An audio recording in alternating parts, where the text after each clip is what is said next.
Well, shit, Logan. This film stars Hugh Jackman, Patrick Stewart, Daphne Keane, and the South African-born Richard E. Grant. From the start of this whole thing, we can see that something's very wrong. We're dealing with an aged, broken Wolverine, and he's busy looking after an aged and decrepit Professor X. And on top of all of this, now a little girl enters the picture that he's tasked to look after, which complicates the whole story even further. This film feels completely different to every X-Men film before it. It's a lot darker. We've got these characters that have been with us since we were about 10 years old, and to see them in this just hopeless state that it broke us up. Yeah. I won't lie. There was a good few scenes where I was actually misty-eyed to have to see these strong characters that we've had since childhood just completely shattered.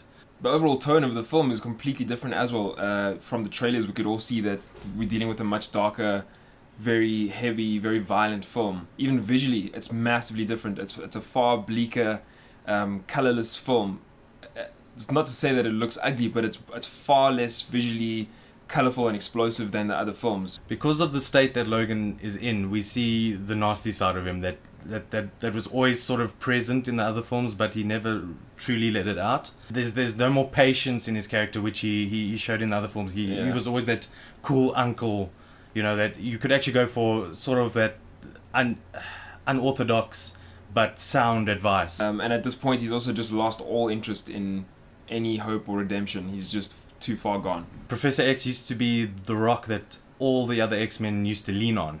And to see him in a state where he can't even look after himself, and he's shut up and he's unstable, and Wolverine, who's already just beyond shattered, is now having to be the leader of his little group that he's in now.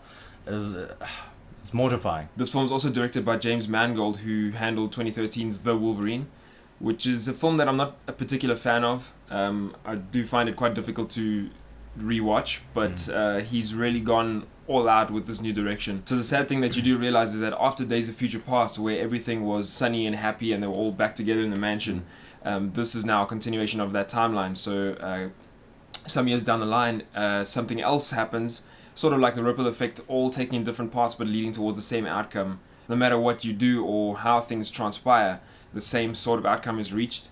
And it is very heartbreaking to see these characters in the place that they are in this film, having seen how things were a couple of years previously. Despite the overall tone of this film, there's a character that you actually have a lot of fun with, and that's the little girl named Laura, played by Daphne Keane. She, by all accounts, deserves to win an Oscar for Best Scowl. She stares daggers in this film. Her dialogue is kept to like a bare minimum. It's mostly grunts, screams, and jumping and hacking people. So her performance comes from her scowl, her body language, and just this overall feral animalistic behavior that she has.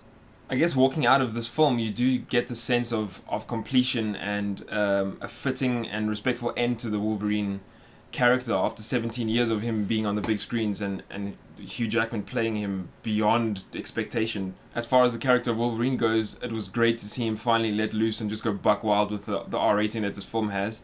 I guess some people could find it a little bit jarring with how vastly different the tone of this film is to everything that we've seen before in the entire X-Men saga.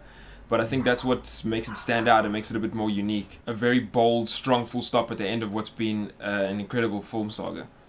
And if they ever do decide to recast his character, which I kind of hope they don't, they kind of leave it where it is. But if they do, those are some big shoes. It's not a 100% perfect film, but at the end of the day, it's an incredibly fitting ending to the saga. And it's an incredibly original superhero film that I think does the character justice and sets things off in a really good, sad, but like very fitting tone. So we've decided to give it a very bittersweet 8 out of 10. That ending scene, man. And finally, a film that does a proper homage to the X in X-Men. Looking at you, Apocalypse. Well, holy hell. Today we're reviewing Logan. Yes. This film was also directed by James Mangold, who handled The Wolverine, 2013 film. Let me say that again. This film stars the huge Hugh Jackman. Huge Jackman. Fucking hell. And then to add to his woes, a little girl enters the story that he's also tasked to look after. What was in that coffee? And then just to add to his many woes, a little girl is tossed into the story that he's also tasked to look after. What's going on? What's Arthur?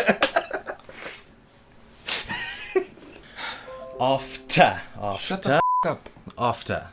Okay. And then just to add to his many existing woes, a little girl is tossed into the story that he's also tasked to look after. What's going on? Do you want to do it?